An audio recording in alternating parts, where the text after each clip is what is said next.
Welcome back to our 30-day journey through the book of Ruth. We are walking verse by verse to see how God meets us in the middle of our mess and leads us towards something new. Today, we focus on two words that pivot the entire narrative. She arose. Naomi had spent 10 years in Moab.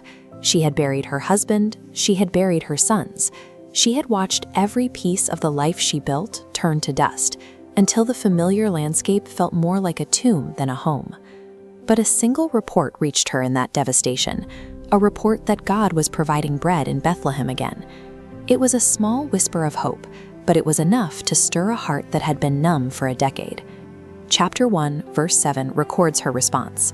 She arose with her daughters-in-law that she might return. Hitting emotional rock bottom had a surprising effect. It removed her reasons to stay. With nothing left to lose in Moab, Naomi found the clarity required to physically stand back up. Many of us have felt a similar weight, a toxic mindset, a specific sin, or a spiritual dryness that makes every prayer feel like it's hitting a brass ceiling. Staying in these places drains you of your life force one day at a time. Naomi did more than feel relieved by the news of bread. She decided to rejoin the community of God's people. She packed her remaining belongings and chose to walk towards the source of the report. This static loop represents the weight of regret, feeling bad about your situation while staying exactly where you are. The directional vector represents metanoia, the core of repentance. It is a radical departure where your mind changes so completely that your feet follow. This pivot point is where courage is required. Repentance is proven by your direction. By turning her back on the land of her loss to return to the house of bread, Naomi was physically acting out a spiritual return to God's provision. Genuine repentance requires the physical act of getting up.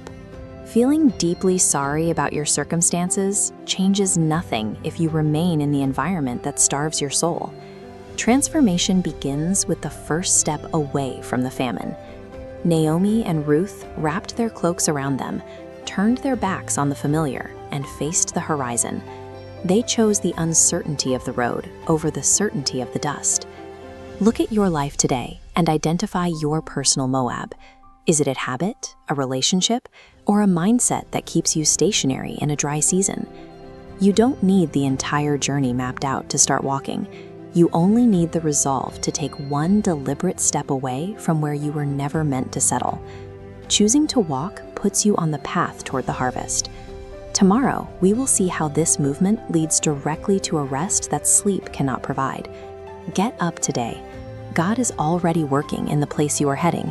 You just have to decide to meet him there.